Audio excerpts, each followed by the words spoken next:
അതിർത്തി ചെക്ക് പോസ്റ്റുകളിൽ വാഹനങ്ങൾ നിർത്താതെ തന്നെ പരിശോധന നടത്തുന്നതിന് സംവിധാനമൊരുക്കാൻ മോട്ടോർ വാഹന വകുപ്പ് ഒരുങ്ങുന്നു. AI ക്യാമറകളും സ്കാനറുകളും സ്ഥാപിച്ചാണ് ഇത് നടപ്പിലാക്കുന്നത്. വാഹനങ്ങൾ നിർത്തി നേരിട്ടുള്ള പരിശോധന അവശ്യഘട്ടത്തിലേ ഉണ്ടാകൂ. ഇതോടെ നീണ്ട നിര സൃഷ്ടിച്ച് ഗതാഗതം തടസ്സപ്പെടുത്തിയുള്ള പരിശോധന ഇല്ലാതാകും. ഇതു സംബന്ധിച്ച ശുപാർശ സർക്കാരിന് സമർപ്പിച്ചതായി മോട്ടോർ വാഹന വകുപ്പ് അധികൃതർ അറിയിച്ചിട്ടുണ്ട്. ചെക്ക് പോസ്റ്റുകളിലെ AI ക്യാമറകൾ വഴി വാഹനങ്ങളുടെ നമ്പറുകൾ മോട്ടോർ വാഹന വകുപ്പിന് ലഭിക്കുന്ന വിധം മൊഡ്യൂൾ ക്രമീകരിക്കും. പരിവഹൻ ആപ്പ് വഴി ഇതിനുള്ള സൗകര്യമൊരുക്കും. നികുതി, ഇൻഷുറൻസ്, പൊല്യൂഷൻ, അമിതഭാരം, ക്രമവിരുദ്ധമായ വിധം വാഹനങ്ങളുടെ രൂപമാറ്റം എന്നിവ സംബന്ധിച്ച വിവരങ്ങൾ നേരിട്ട് ജില്ലാ RTO ഓഫീസുകളിലെത്തും. നിയമലംഘനം നടത്തിയാൽ ചെക്ക് പോസ്റ്റ് കടക്കുമ്പോൾ വാഹന ഉടമയുടെ മൊബൈൽ നമ്പറിലേക്ക് വിവരങ്ങൾ കൈമാറും. പിഴ ഓൺലൈൻ വഴി അടച്ചാൽ മതി. പിഴ അടയ്ക്കാത്ത വാഹനങ്ങളെ കരിമ്പട്ടികയിൽ ഉൾപ്പെടുത്തി പിടികൂടാനും സംവിധാനമൊരുക്കും. നേരിട്ടുള്ള പരിശോധന കൈക്കൂലി വാങ്ങാനിടയാക്കുന്ന സാഹചര്യത്തിലാണ് പരിഷ്കാരങ്ങൾ.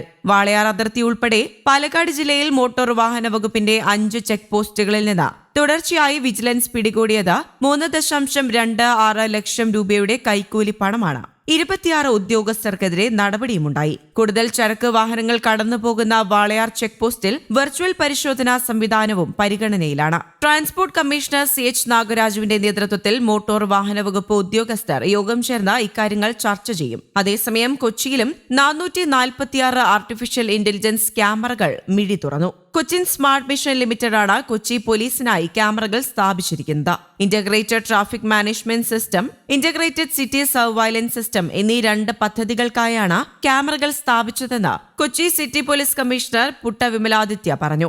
2 പദ്ധതികൾക്കുമായി ഏകദേശം 40 കോടി രൂപയാണ് ചെലവഴിച്ചിരിക്കുന്നത്. കൊച്ചി നഗരത്തിൽ മെട്രോ നിർമ്മാണ പ്രവൃത്തികൾ നടക്കുന്നതിനാൽ പോലീസിന്റെ ഭൂരിഭാഗം ക്യാമറകളും പ്രവർത്തനരഹിതമാണെന്നാണ് റിപ്പോർട്ടുകൾ പറയുന്നത്. പുതുതായി സ്ഥാപിച്ച 446 AI ക്യാമറകളിൽ 80 എണ്ണം കൊച്ചിയിലെ ട്രാഫിക് ജംഗ്ഷനുകളിൽ ഇന്റഗ്രേറ്റഡ് ട്രാഫിക് മാനേജ്മെന്റ് സിസ്റ്റം പദ്ധതിക്കായാണ് സ്ഥാപിച്ചിരിക്കുന്നത്.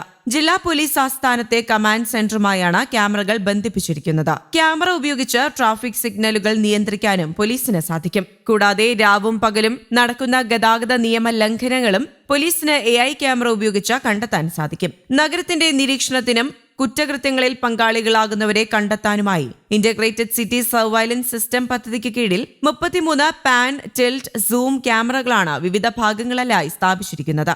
ശേഷിക്കുന്ന 333 ക്യാമറകൾ ക്രിമിനൽ പശ്ചാത്തലമുള്ളവരുടെ നീക്കങ്ങളും വാഹനങ്ങളുടെ സഞ്ചാരവും നിരീക്ഷിക്കാനായി നഗരത്തിന്റെ വിവിധ ഭാഗങ്ങളിലായി സ്ഥാപിച്ചിട്ടുണ്ട്. കുറ്റകൃത്യങ്ങളുമായി ബന്ധപ്പെട്ട അന്വേഷണങ്ങൾക്ക് ക്യാമറ സുപ്രധാന പങ്ക് വഹിക്കുമെന്ന് city police commissioner Putta Vimaladitya അറിയിച്ചു. അതേസമയം AI ക്യാമറയ്ക്ക് പുറമെ നഗരത്തിന്റെ വിവിധ ഭാഗങ്ങളിലായി 50 എമർജൻസി കോളിംഗ് ബൂത്തുകളും CSML സ്ഥാപിച്ചു. പോലീസ് കൺട്രോൾ റൂമുമായാണ് കോളിംഗ് ബൂത്തുകൾ ബന്ധിപ്പിച്ചിരിക്കുന്നത്. ഏതെങ്കിലും പ്രശ്നങ്ങളിൽ പെടുന്നവർക്ക് കോളിംഗ് ബൂത്തിലെത്തി പോലീസുമായി ബന്ധപ്പെട്ടാൽ ഉടൻ തന്നെ പോലീസ് സംഘം സ്ഥലത്തേക്ക് എത്തുന്ന രീതിയിലാണ് പ്രവർത്തനം. മുഴുവൻ കോളിംഗ് ബൂത്തുകളും 24 മണിക്കൂറും പ്രവർത്തിക്കുന്നതായിരിക്കും. News desk, Kerala Kaumudi.